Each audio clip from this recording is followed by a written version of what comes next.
Canada is facing a huge housing crisis, which is leading to skyrocketing prices and affordability issues, and the government is under pressure to try and tame this housing crisis.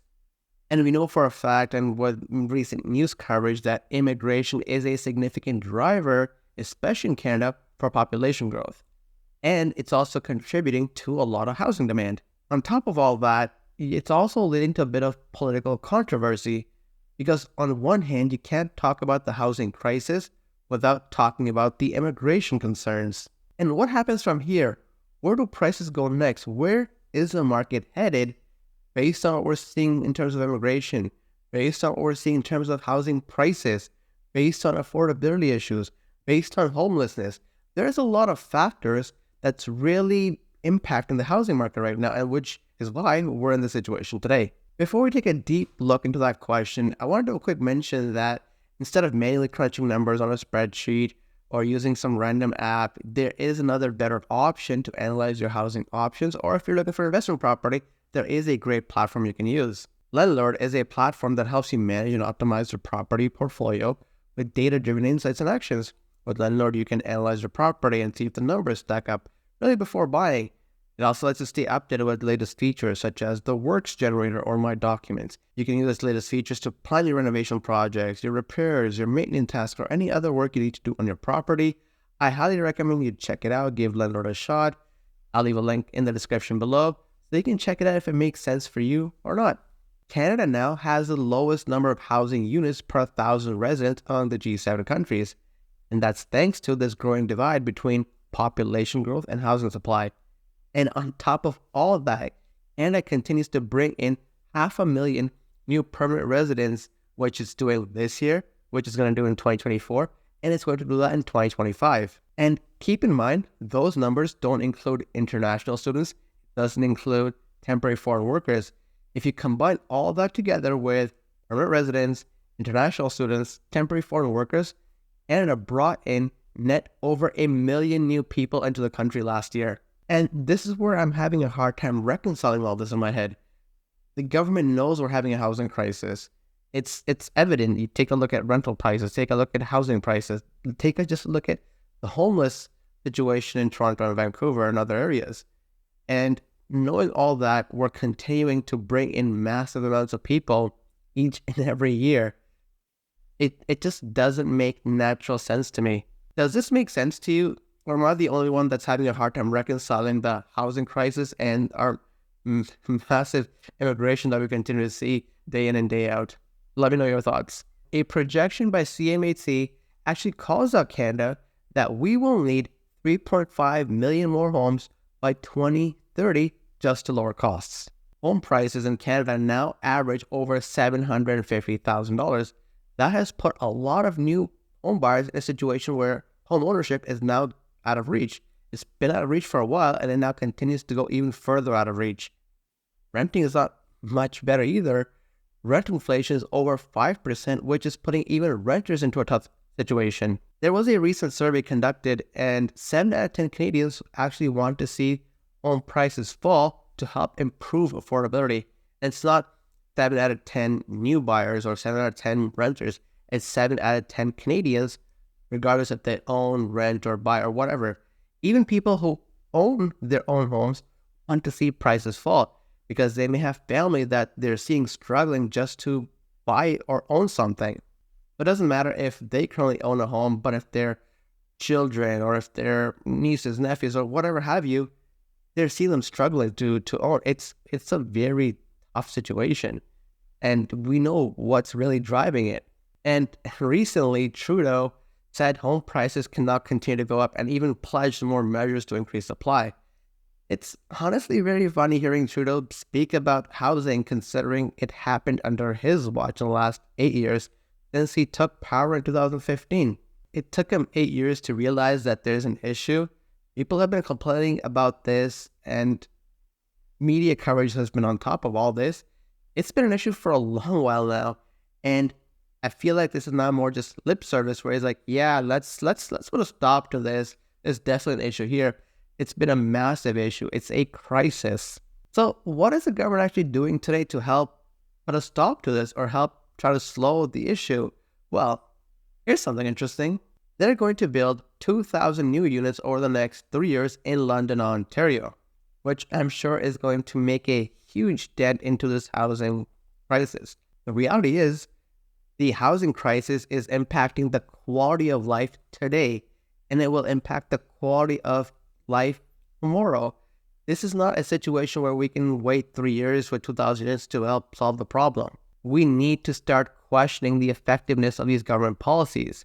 The fact of the matter is that the government has let us down, and I don't really see a path forward unless they take some really strong measures to solve the root cause of the problem. At the end of the day, in my mind, the current government policies are not effective and they're not sustainable.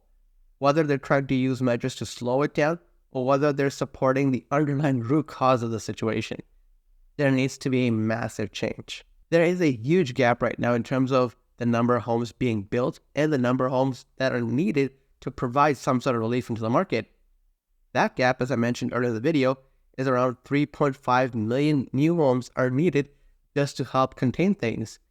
And Ontario has the largest gap because this gap varies province by province. So out of that 3.5 million, Ontario has a gap of 1.5 million new homes that are needed. And Alberta, on the other hand, has a gap of about 130,000 homes, which I'm sure is going to increase because there's a lot of new migration happening to Alberta. People are coming from BC, the Atlantic region, Ontario, and they're flocking to Alberta right now, especially Calgary, just to get some sort of relief.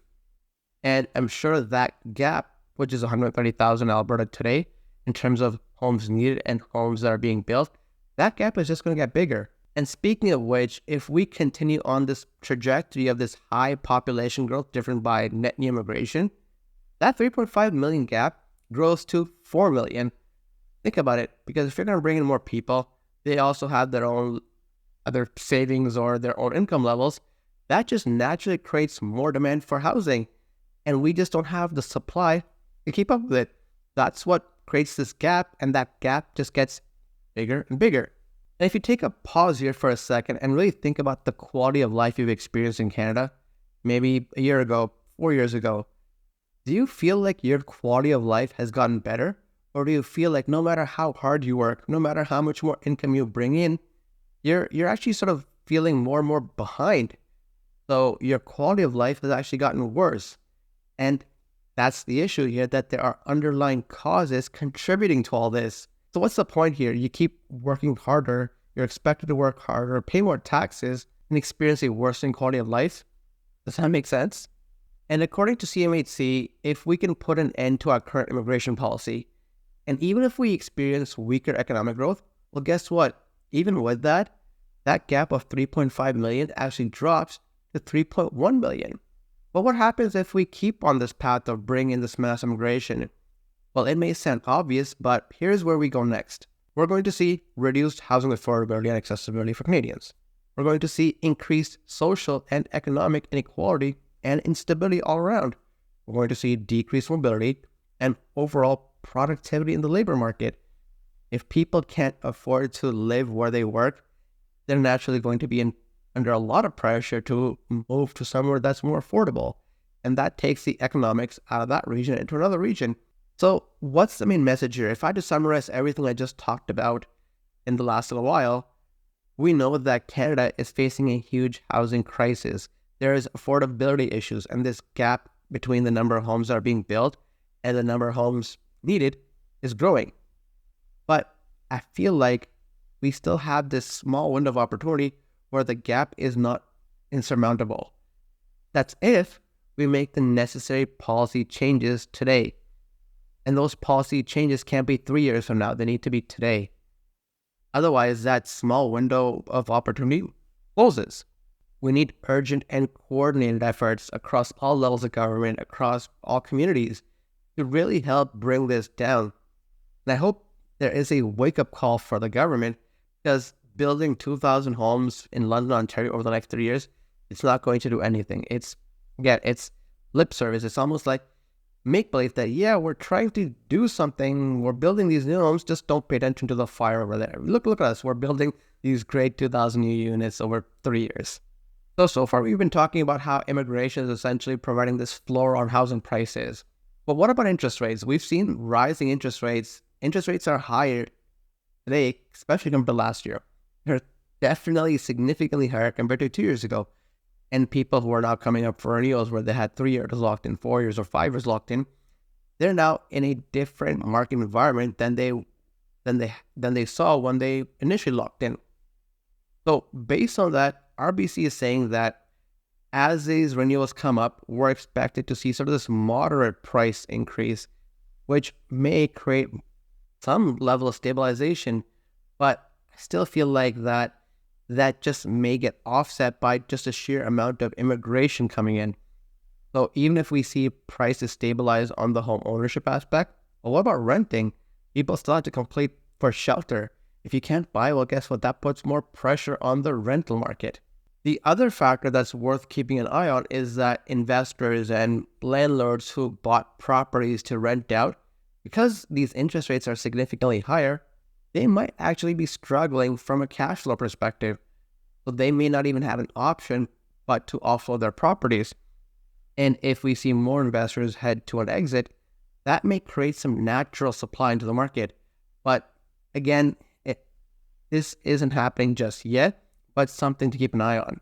We've seen the high interest rates, and that just hasn't been able to tame the market because it's all being underpinned by this insane housing demand from both the ownership perspective and the rental perspective, immigration.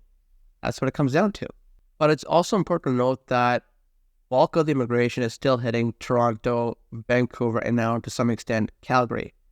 But there are still pockets of areas of affordability in the country. Yes, there are still pockets of affordability. Yes, it may not be the GTA, the Greater Vancouver area, Montreal, or Calgary even now, but that's why we should take a look at this video where I actually talk about the top 10 cheapest cities where you still can buy a home in Canada. So there is this light at the end of the tunnel, and that's what I mean. There is a small window of opportunity. If you want to buy, you can still buy areas that have not been significantly impacted by the factors we've been talking about. Although if this continues, yes, it will get significantly worse, but there is still some pockets if you want to explore the country. To sum it all up, the Canadian housing market is definitely facing its challenges, but we have economic factors such as these high interest rates where people are renewing into a higher interest environment. That's going to be an important factor. We still have all this immigration that's keeping up demand.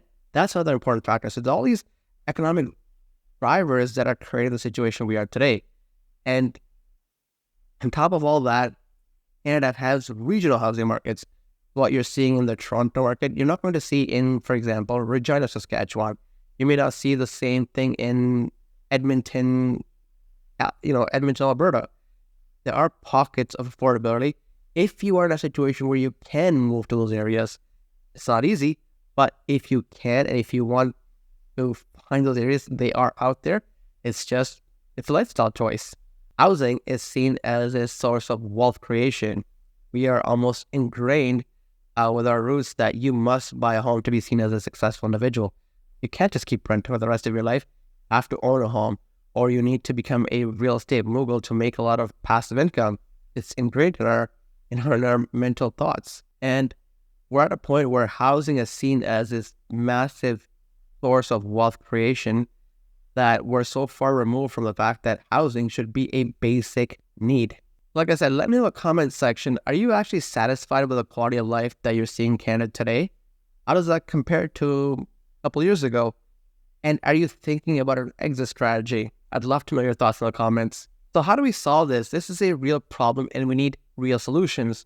The one side of the situation or the equation is the supply side, which seems straightforward. Yes, just build more homes, that'll add more supply to the market, problem solved. But that's easier said than done, of course. The other side, which is a much harder side to tackle because of political controversy, because of wealth creation, that's the demand side.